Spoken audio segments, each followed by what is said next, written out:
Many people will be looking at the reports and thinking it's a bit of a farce at the moment. Look, I can see why people will look at this and feel frustration, especially if you're a survivor of child sexual exploitation. You want to make sure that the inquiry gets underway and exposes the truth about what's happened in these communities, and that leads to justice. That's absolutely the government's intent. That's what we're already doing with lots of measures to improve the child protection system, even before the inquiry started. But getting the inquiry right will take a little bit of time. So if you look at previous inquiries, for example, the independent inquiry into child sexual abuse, we don't want to repeat this process of selecting a chair as the one we did for that. But they went through 3 different chairs before they found the right one. There was lots of controversy about it at the time. And understandably, the survivor community have got different views about what they want from this inquiry. And we're hearing from survivors that they don't want to see police officers or people associated with care work involved in this, chairing this inquiry. They're looking for a senior judge or a senior lawyer. Can you guarantee that that will be the individual that we put in place for them? I can't, no, because we want to get the right person. So Baroness J herself, who many of the survivors got tremendous respect for, was a social worker. Louise Casey herself wasn't a judge. There's lots of confidence in her. Jim Gamble, who withdrew from the process yesterday, citing political game playing that's going on. Tremendous track record of taking action against people exploiting children himself. And the risks of having a judge-led inquiry, and the Prime Minister referenced this yesterday, is that it would delay and slow down the whole process. But you said you wanted to get it right. We want to get it right. And they're saying to you that this is what they see as the right thing to do. So it sounds like there's some are saying. Fair, what some are saying. But you can't ignore those voices. Before I became an MP, I was doing a big independent review for the last government. Getting them right is really hard. And often, if you're working on an issue where there's been historically lots of failings, you will have a really large community of people who have been affected by it.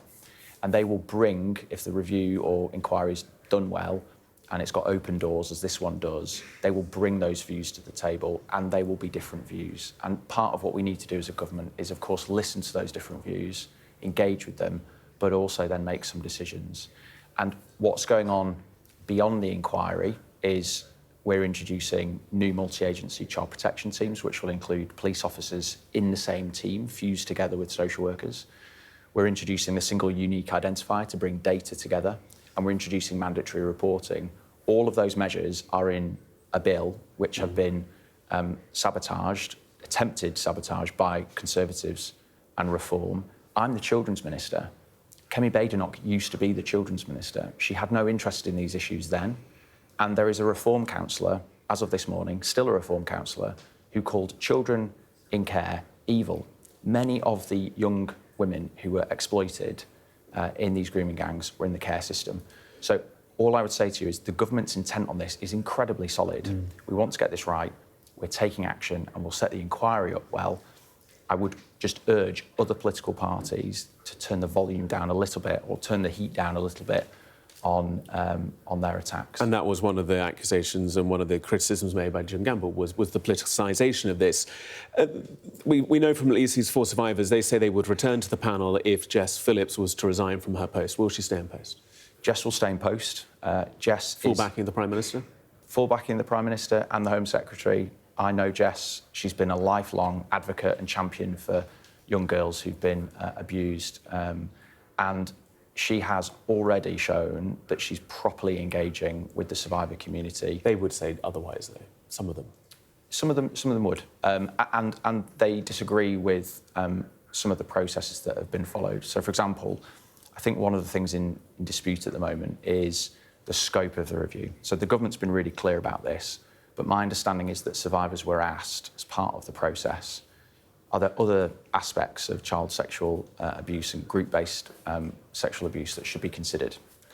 And even just asking that question sort of made some survivors think, hang on a minute, this is going beyond the scope that was originally set out.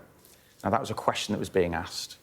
Some survivors obviously took from that the scope was going to be broadened, and they weren't happy with that. That's entirely right that they should have that view. But the scope will remain its original target. The scope is absolutely going to be focused. And that's a guarantee. It's a guarantee, yeah, absolutely. Just very briefly, I just got to pick up just one other story that you will have been very aware if you've read any of the front pages this morning. One in, one out, but now returning again. We're hearing reports that an Iranian national that was sent back to France has now gone back on a boat and is back in the UK again. That system's not setting up for success at the moment, is it? This is still in the pilot phase, and I'm happy to talk about it because, in a way, it underscores that when the scheme does scale up, the effect it will have. This guy came across originally, shouldn't have been coming across, was smuggled across and paid a lot of money to do so, was then returned to France, has done the same again. He has paid again, and he will be returned again. We will make sure that happens. So the Prime Minister's promise to smash the gangs evidently hasn't worked either, because he's saying that, well, A, he's being paid to smuggle across twice now, and secondly, the reason he said he had to leave France was because of the gangs that were threatening him when he went back.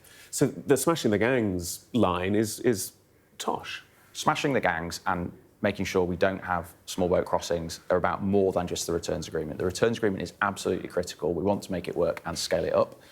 We're also wanting to make sure we close loopholes in the UK for people to come and work here illegally. We're taking lots of prosecutions forward on that front. We're also pushing for digital ID for that purpose as well. And we've got measures underway with, for example, the German government to be able to do joint seizures of boats being manufactured. The National Crime Agency, I think even last week, had action being taken on boats being brought over from Bulgaria. So it's multifaceted. The government is determined to get this right. The Home Secretary, I think even this morning, has written in the papers saying that we're going to speed all of this up. I'm happy to talk about this story because it shows if you can keep trying, but you'll keep being sent back to France. And so will he be sent back? He will be sent back to France. And that's, again, a guarantee? He will be sent back to France. Josh MacAlister, good to have you with us. Appreciate it. Thanks.